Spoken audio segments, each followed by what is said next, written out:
everyone, and happy Wednesday. Welcome to another edition of Aspire to Inspire and Embrace the Power Production. I'm your host, Dr. Jennifer Blalock, and I'm so excited to not only be celebrating a Wednesday, I believe it's one of the last Wednesdays in February, so it's super special. Got to make every day special, right? But our host or our guest today on the show is someone I'm super excited about, extremely impressed about, and is sure to inspire you. So let's get started. We've got Victoria Baylor, who is a leadership and organizational development consultant and coach. She's got a really cool background. I'm going to read just a little bit of it because my goal for our conversation tonight is for us to talk about it and us to get to really know you. So got some cool stuff to share so everyone gets a taste of who you are. But really, I think the conversation that we're going to share tonight is going to unpack so much of that. So she is super passionate about helping people identify their unique brilliance and reach their goals. She's a certified executive leadership coach and organizational development consultant, a TEDx speaker and keynote speaker as well. She's the founder of Victoria Baylor Leadership and OD Solutions and partners with service-based leaders, companies, and organizations to help them increase their effectiveness by leveraging their greatest asset, their people, right? Their people. Her empowering and creative style of coaching and consulting helps leaders and organizations improve their connections, communication, and employee retention. And really, you sort of discovered who you are about 10 years ago. Tell us about that discovery of knowing what your gift was and then how you wanted to bring it to the rest of the world and share it with them. Well, first off, I want to say, Dr. Blalock, Jennifer, thank you so much for having me as a guest. You know, I've been fangirling for quite some time behind the scenes. I admire the work you do. I think you're a champion at what you do. So thanks for having me, first and foremost. And wow, what a place to begin here. You know, sometimes the worst challenges in our lives bring about the greatest being propelled forward through those negative challenges. But for me, as you mentioned, my TEDx talk was pretty much one of those catapulting moments. I spent 15 years working in research science. So most people either remember or don't know that I have a research science background. That was the first part of my life. And then once I kind of got through a place in there where I couldn't go any further and I just was ready for something new, I didn't really know what to do. So like a lot of people, when you get to that fork in the road, it can be very debilitating. And for me, that's where I was. But oftentimes at those moments, that's when you're just driven to kind of dive a little bit deeper. Long story short, I went through that whole beautiful process of unpacking myself, discovering who I am as a person. And that led to what I do now, which is pretty much the same thing, really helping people determine their identity, not by the role they play, but really by the tools and skills and capabilities that they have, further enriching their lives and further allowing it to be easier for them to connect with other people authentically and propel their business visions and career visions forward. So that's kind of where I started. I love that, real genuine story and very personal story of transformation.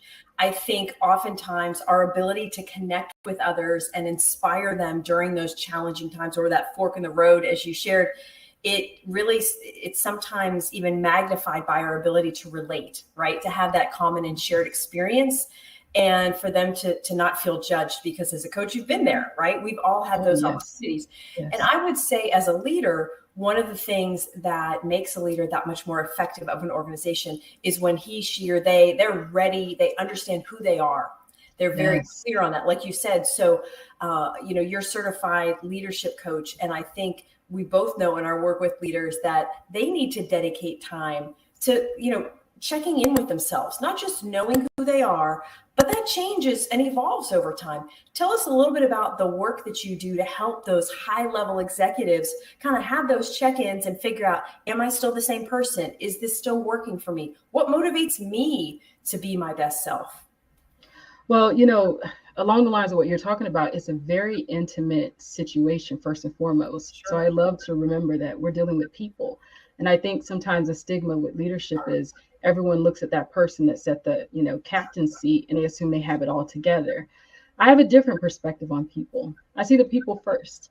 And I think that's very important because when you can kind of lower that pressure, you allow someone that's already pressurized when you work with them to start to decompress. It's the same reason why oftentimes there's like a gunshot wound. You want the swelling to go down sometimes before you go digging around. And I think it's so important, at least my style with coaching working with leaders, it's just really figuring out where are they grounded at now, what are the challenges they're dealing with, and then being able to just help them see a bridge, a connecting point to where they want to get to.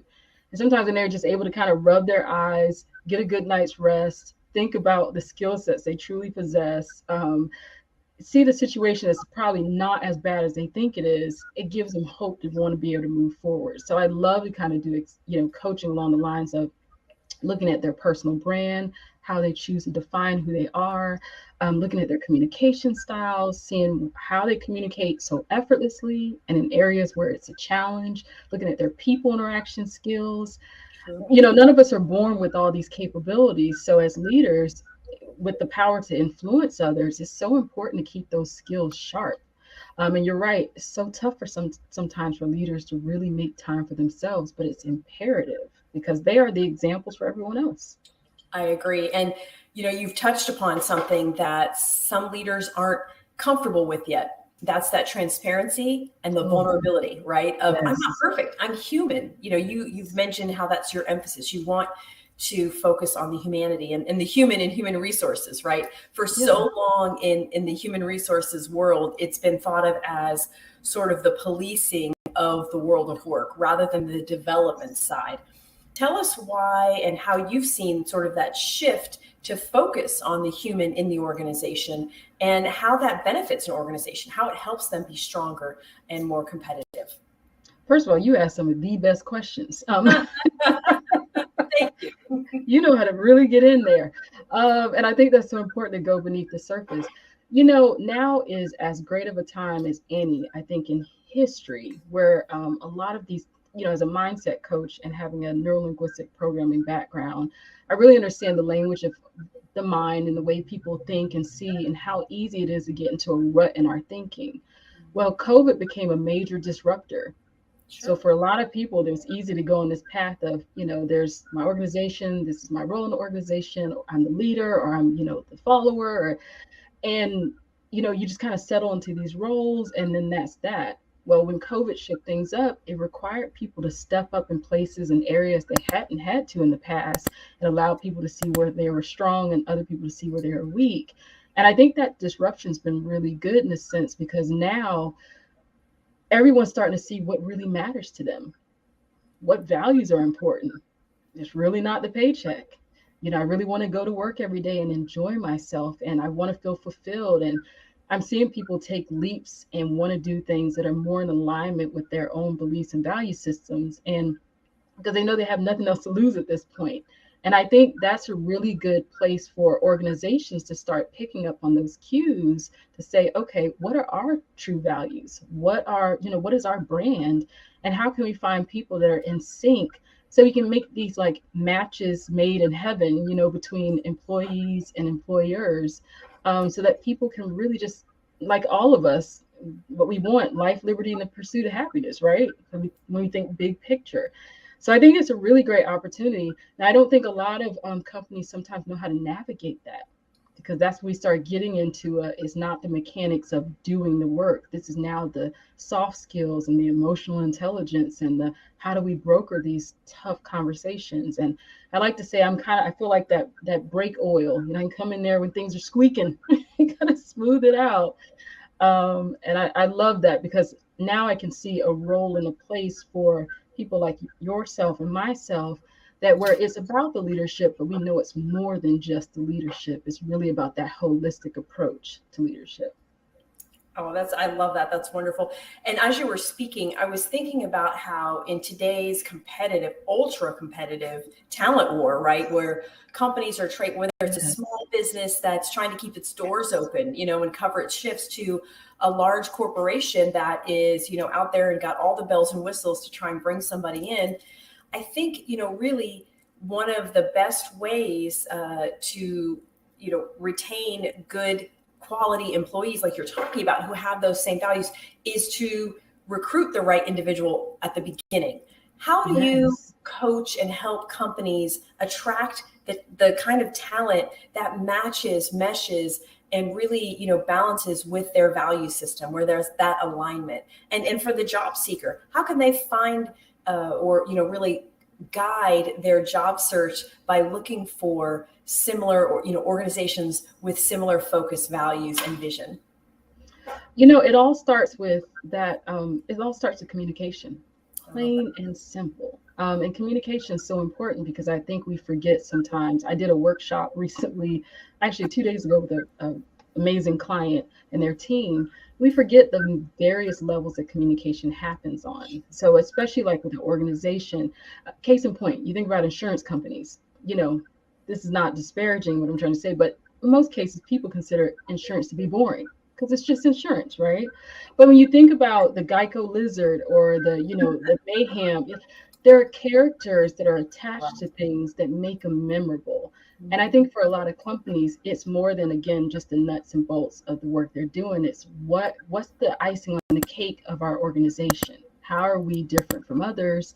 Again, what are those values? What are those messages? And really focusing and honing in on those, not being bland, not being nondescript, because people will bypass you. So I love working with organizations to really help them get to kind of like the heart of the matter. There's the hands, the heart, the head. And I think there's a lot of focus sometimes on the head and the hands, but what is happening here? And to be able to cultivate that, again, people make emotional decisions. And even deciding to join a company is an emotional decision. It could be a mechanical decision, based on pay and other things, but it really drills down to emotions oftentimes at the end of the day. So for employees or future employees, I think self-awareness is so important.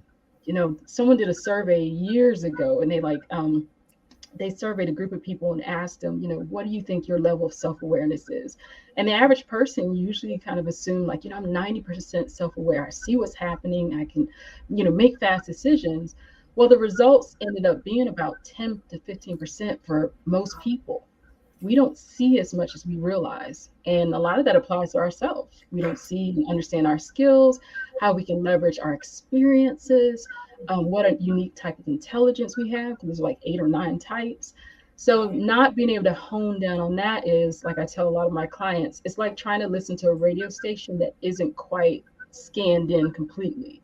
So when you have all that static, you can't really hear what is the alignment. So self-awareness for them is so key so that they can hear the things they need to hear and make the selections for the employers that they're in sync with. I really like that.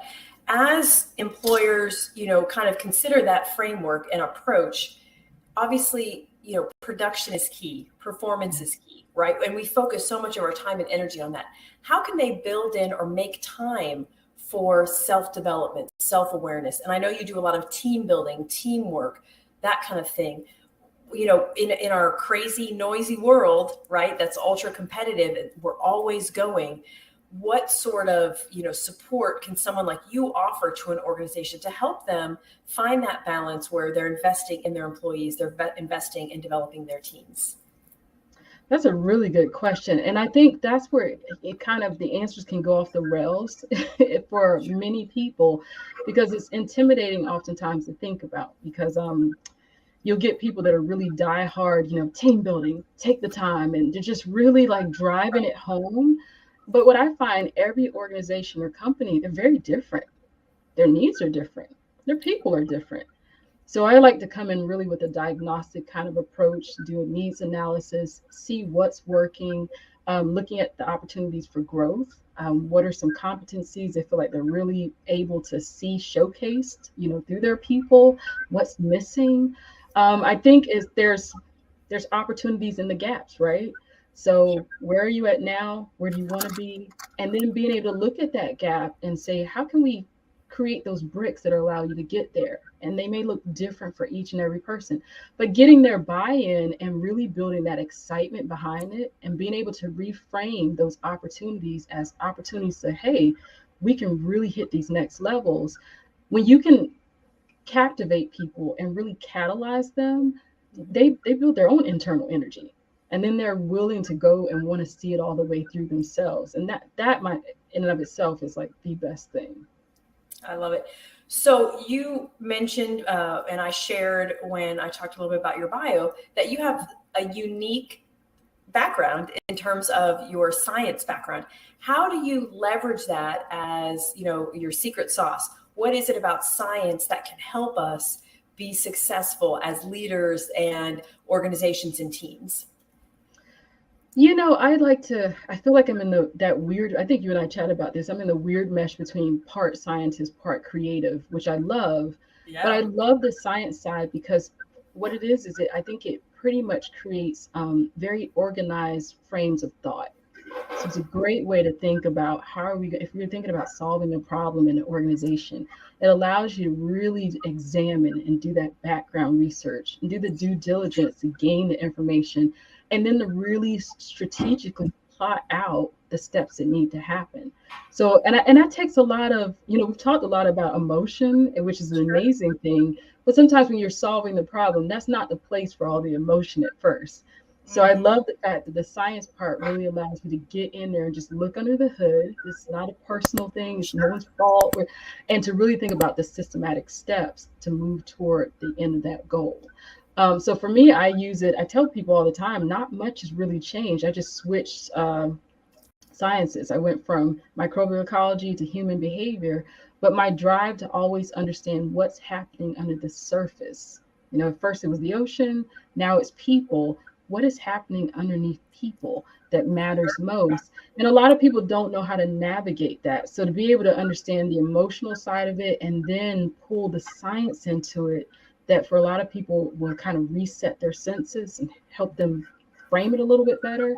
It gives them a sense of the thoughts and the challenges they're dealing with as being legitimate and nothing that's, out of the ordinary. Sometimes I think we just want to feel like we're normal, even though being an entrepreneur or having companies and running them can feel like the most abnormal thing at times. Absolutely. And overwhelming.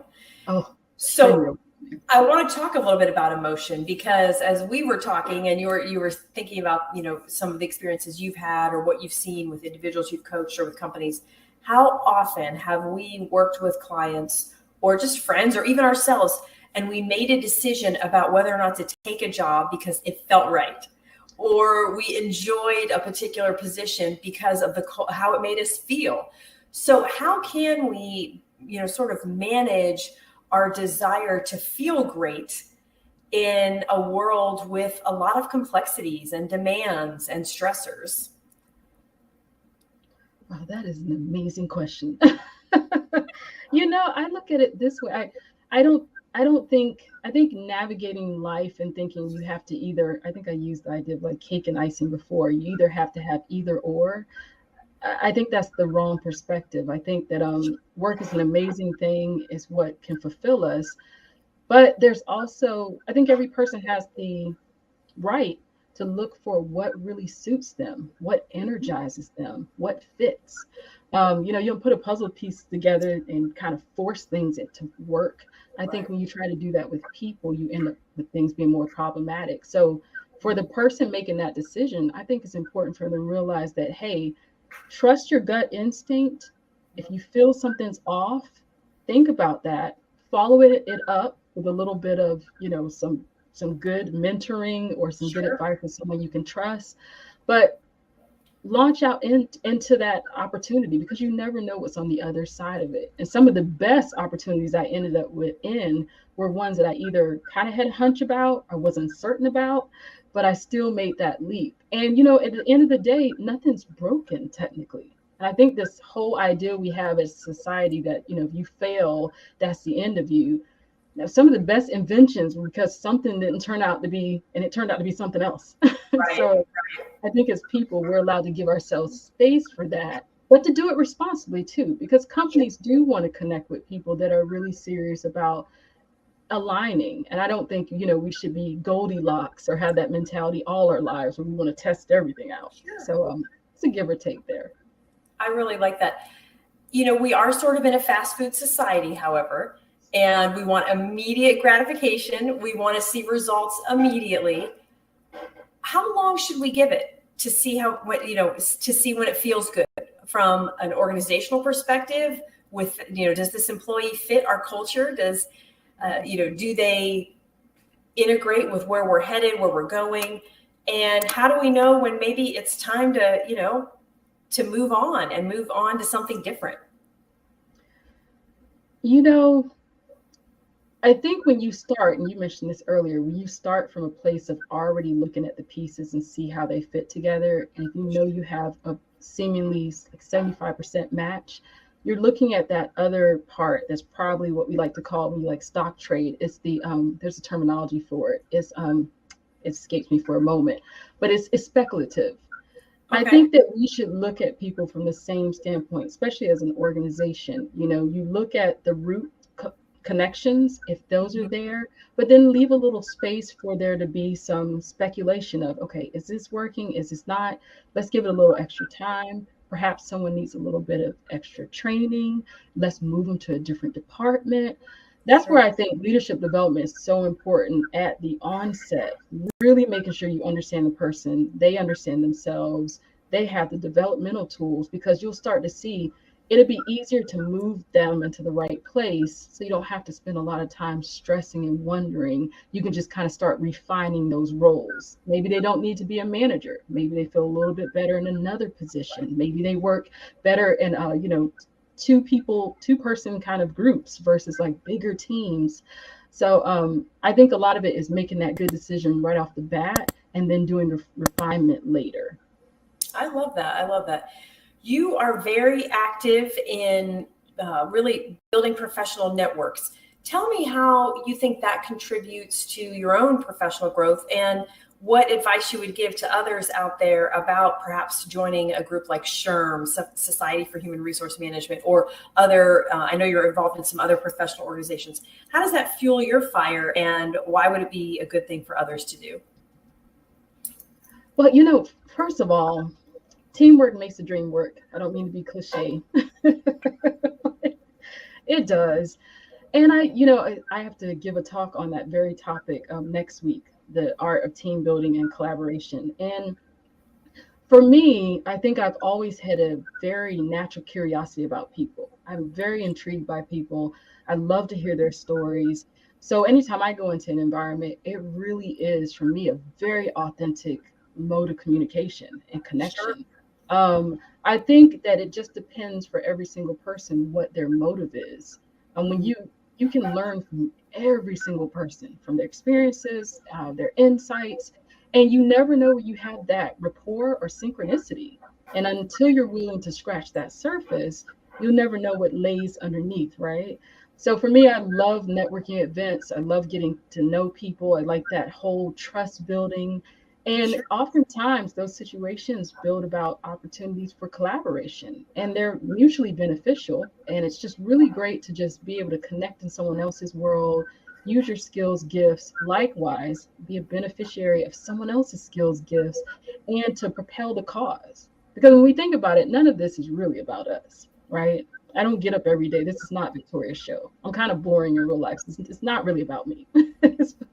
But it becomes exciting when it's about, oh man, how do I shine some diamonds today so that they can do and impact their organization of 500 plus or 1,000 plus?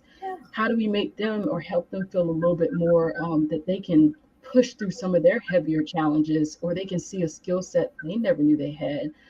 When you come from that standpoint, it really makes all those back steps of all the steps you take to build collaborations and network. It makes it all worth it, because it's a greater web you build around yourself to connect with so many other people that are especially, trying to move forward as well. Outstanding. I love it. Well, as we start to close up, it's hard to believe our half an hour has already almost elapsed, but it's been so much fun to chat with you. It always is. You inspire me. And so I have to ask you, where do you find inspiration? Who, what, why, how? What do you do to inspire yourself? Oh, well, I have, I am a true introvert. Most people don't realize that, but I am. So for me, inspiration comes in so many different forms. I mean, sometimes just staring at nature, I just think it's amazing what happens right in front of your face if you just take time. You said it so well earlier, just to slow down. from, looking at nature to hearing people's stories. I love to read. I'm a voracious reader. I'm obsessed with personal self-improvement. And I think overall, if I had to be super, super honest, I imagine I have hundreds of mentors. I've wrangled you in there from all the books that I read. And I know for me, my faith is a huge part of it. So being a Christian, I know that it just kind of colors the way in which I see the world, that everybody is uniquely gifted and everybody has a capability to do things that they don't even know that they have, and everyone has a purpose. So I think that for me, those levels of inspirations are so huge. That's what gets me out of the bed every day on the days that are good, and on the days I am an entrepreneur, so I know those emotions on the days that aren't so good. But I love it, and I love being able to do something I feel like I'm called to do. So because it feels so much bigger, I feel that much more inspired. And then I'm inspired by other people like yourself that are just really answering your own calls in your unique ways. It's like lighting a match and we're all on fire, right? I love it. I love it. Well, and you've mentioned you've got some things coming up. Tell us what's next for you, and how can people get in touch with you? What sorts of services? If they're looking for solutions, they need some help, they need some inspiration to help them, just elevate their business, elevate their own entrepreneurial idea into action. What can they do? How can they get in touch with Victoria Baylor? Well, I am completely self-branded. I like to make it easy. So you can go to victoriabaylor.com, as you see on the screen. There's my website, all of my contacts, my services are there. Again, I offer full scope, everything from executive leadership coaching to full on organizational development, interventions, to even things down to team building, just all customized for everyone's unique needs. So you can go there. And then on my website too, I think I kind of have like a calendar of events. I am a professional speaker, so I definitely will be speaking, I believe, and I hope there's some conferences coming up that I'll be speaking at, but I know I'll be at Georgia Southern in a few weeks, speaking to a leadership class there. I'll be speaking to for the City of Savannah, their Entrepreneurial Center. So I'll be doing a talk on maintaining your focus as an entrepreneur. And then next week for the ACE Women's Business Center, I'll be doing a talk on teamwork, team building, and collaboration, the art and science of it. So what's really cool about my presentation style is very interactive, very, oh my gosh, it's interactive, colorful, collaborative, creative. Yes. All that. So it's a lot of fun. Oh, wonderful. Well, I just love you. I think you're incredible. I love the work that you're doing. And I'm especially inspired by how pure and authentic your passion for it is and your purpose. I can see it, you live it. And that's what's so inspiring to me. This has been another edition of Aspire to Inspire and Embrace the Power production. I'm your host, Dr. Jennifer Blalock, Chief Energy Officer of Ingenuity Solutions, Victoria Baylor, Leadership and OG Consultant and Coach. It's been wonderful to have you. Everybody, go out there, aspire to inspire others. Make it a great day, and we'll see you again soon.